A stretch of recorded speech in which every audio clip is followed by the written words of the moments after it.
जय श्री कृष्णा। आज के इस वीडियो में आप भगवद गीता के पहले अध्याय के बारे में, कुरुक्षेत्र के युद्ध स्थल में सैन्य निरीक्षण के बारे में सुनने वाले हैं। और यह बहुत आवश्यक हो जाता है ताकि आप भगवद गीता का शिक्षा ग्रहण कर सकें और अपने जीवन में बदलाव ला सकें। जैसा कि भगवद गीता के पहले अध्याय में लिखा गया है, भगवद गीता एक बहुपठित आस्तिक विज्ञान है जो गीता महात्म्य में सार रूप में दिया हुआ है। इसमें यह उल्लेख है कि मनुष्य को चाहिए कि वह श्री कृष्ण के भक्त की सहायता से संवीक्षण करते हुए भगवद गीता का अध्ययन करे और स्वार्थप्रीति व्याख्याओं के बिना उसे समझने का प्रयास करे। अर्जुन ने जिस प्रकार से साक्षात भगवान कृष्ण से गीता सुनी और उसका उपदेश ग्रहण किया, इस प्रकार की स्पष्ट अनुभूति का उदाहरण भगवद गीता में ही है। यदि उसी गुरु परंपरा से निजी स्वार्थ से प्रेरित हुई बिना किसी को भगवद गीता समझने का सौभाग्य प्राप्त हो, तो वह समस्त वैदिक ज्ञान तथा विश्व के समस्त शास्त्रों के अध्ययन को पीछे छोड़ देता है। पाठक को भगवद गीता में न केवल अन्य शास्त्रों की सारी बातें मिलेंगी, अपितु ऐसी बातें भी मिलेंगी जो अन्यत्र कहीं उपलब्ध नहीं है। यही गीता का विशिष्ट मानदंड है। सभी भगवान श्री कृष्ण द्वारा साक्षात उच्चरित होने के कारण यह पूर्ण आस्तिक विज्ञान है। महाभारत में वर्णित धृतराष्ट्र तथा संजय की वार्ताएं इस महान दर्शन के मूल सिद्धांत का कार्य करती है। माना जाता है कि इस दर्शन की प्रस्तुति कुरुक्षेत्र के युद्ध स्थल में हुई, जो वैदिक युग से पवित्र तीर्थस्थल रहा है। इसका प्रवचन भगवान द्वारा मानव जाति के पथ प्रदर्शन हेतु तब किया गया जब वे इस लोक में सवे उपस्थित थे।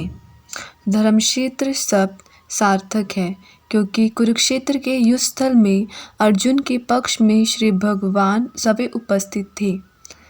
कौरवों का पिता धृतराष्ट्र अपने पुत्रों की विजय की संभावना के विषय में अत्यधिक संदिग्ध था।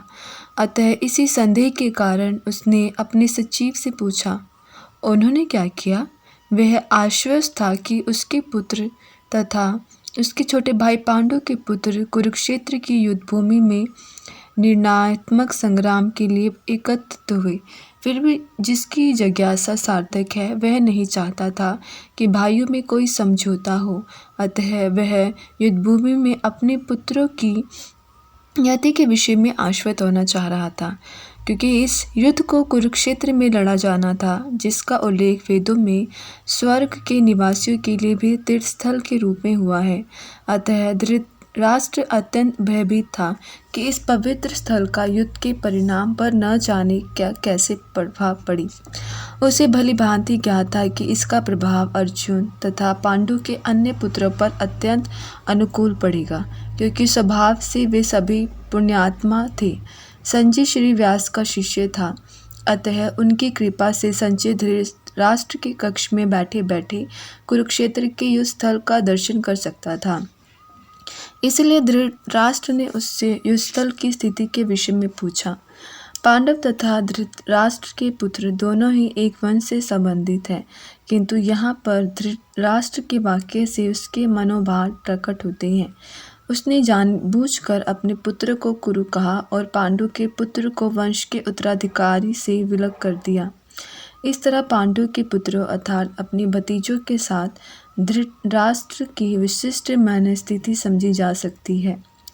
जिस प्रकार धान के खेत से अवांछित पौधों को उखाड़ दिया जाता है, उसी प्रकार इस कथा के आरंभ से ही ऐसी आशा की जाती है कि जहाँ धर्म के पिता श्री कृष्ण उपस्थित हो, वहाँ कुरुक्षेत्र रूपी खेतों में दुर्योधन आदि धृतराष्ट्र के पुत्र रूपी अवांछित पौधों को समूल नष्ट करके युधिष्ठिर आदि नितांत धार्मिक पुरुषों की स्थापना की जाएगी। यहाँ धर्मक्षेत्र तथा कुरुक्षेत्र शब्दों की उनकी ऐतिहासिक तथा वैदिक महत्ता के अतिरिक्त यही साथ करता है। धृतराष्ट्र जन्म से अंधा था। दुर्भाग्यवश वह आध्यात्मिक दृष्टि से भी वंचित था। वह यह भी जानता था कि उसी के समान उसके पुत्र भी धर्म के मामले में अंधे हैं, और उसे विश्वास था कि वे पांडवों के साथ कभी भी समझौता नहीं कर पाएंगे, क्योंकि पांचों पांडव जन्म से ही पवित्र थे। फिर भी उसे तीर्थस्थान के प्रभाव के विषय में संदेह था। इसीलिए संजय युद्धभूमि की स्थिति के विषय में उसने प्रश्न के मंतव्य को समझ गया। अतः वह निराश राजा को प्रोत्साहित करना चाह रहा था। उसने उसे विश्वास दिलाया कि उसके पुत्र पवित्र स्थान के प्रभाव में आकर किसी प्रकार का समझौता करने नहीं जा रही हैं। उसने राजा को बताया कि उसका पुत्र दुर्योधन पांडवों की सेना को देखकर तुरंत अपने सेनापति द्रोणाचार्य को वास्तविक स्थिति से अवगत कराने गया। यद्यपि दुर्योधन को राजा कहकर संबोधित किया गया, तो भी स्थिति की गंभीरता के कारण उसे सेनापति के पास जाना पड़ा। अतएव दुर्योधन राजनीतिज्ञ बनने के लिए सर्वप्रथा उपयुक्त था, किंतु जब उसने पांडवों की व्यूह रचना देखी तो उसका यह कूटनीतिक व्यवहार उसके भय को छिपा न पाया। परम राजनीतिज्ञ दुर्योधन महान ब्राह्मण सेनापति द्रोणाचार्य के दोषों को इंगित करना चाहता था। अर्जुन की पत्नी द्रौपदी के पिता राजा ध्रुव के साथ द्रोणाचार्य का कुछ राजनीतिक झगड़ा था।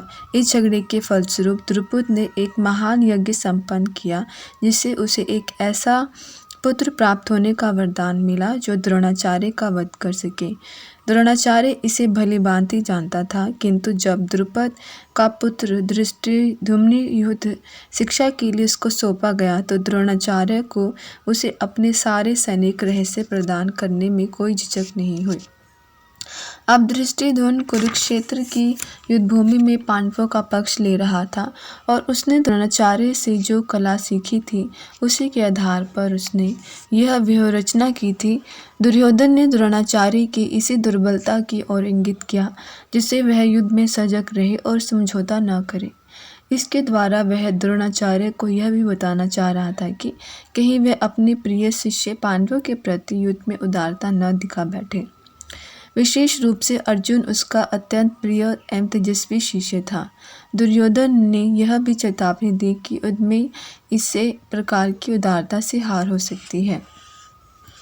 यद्यपि युद्ध कला में द्रोणाचार्य की महान शक्ति के समक्ष धृष्टद्युम्न महत्वपूर्ण बाधक नहीं था, किंतु ऐसे अनेक योद्धा थे जिनसे भय था। दुर्योधन इन्हें विजय पथ में अत्यंत बाधक बताता है, क्योंकि इनमें से प्रत्येक योद्धा भीम तथा अर्जुन के समान दुर्जय था। उसे भीम तथा अर्जुन के बल का ज्ञान था, इसलिए वह अन्यों की तुलना इस दोनों से करता है। दुर्योधन उन अद्वितीय युद्धवीरों का उल्लेख करता है जो सदैव विजयी होते रहते हैं। विकर्ण दुर्योधन का भाई है, अश्वत्थामा द्रोणाचार्य का पुत्र है और सोमदत्ती या भूरिश्रवा वाहिकों के राजा का पुत्र है। कर्ण अर्जुन का आधा भाई है, क्योंकि वह कुंती के गर्भ से राजा पांडु के साथ विवाहित होने के पूर्व उत्पन्न हुआ था। कृपाचार्य की जुड़वा बहन द्रोणाचार्य को ब्याही थी। जहाँ तक अन्यों का यथा जयद्रथ, कृतवर्मा तथा शल्य का संभव है, ये सब दुर्योधन के लिए अपने प्राणों की आहुति देने के लिए तैयार रहते थे। दूसरे शब्दों में यह पूर्व निश्चित है कि वे अब पापी दुर्योधन के दल में सम्मिलित होने के कारण कुरुक्षेत्र के युद्ध में मारे जाएंगे। निसंदेह अपने मित्रों की संयुक्त शक्ति के कारण दुर्योधन अपनी विजय के प्रति आश्वस्त था। दुर्योधन ने तुलनात्मक शक्ति का अनुमान प्रस्तुत किया। वह सोचता था कि अत्यंत अनुभवी सेनानायक भीष्म पितामह के द्वारा विशेष रूप से संरक्षित होने के कारण उसकी सशस्त्र सेनाओं की शक्ति अपरिमेय है। दूसरी ओर पांडवों की सेनाएं समिति है, क्योंकि उनकी सुरक्षा एक कम अनुभवी नायक भीम द्वारा की जा रही है, जो भीष्म की तुलना में नगण्य है।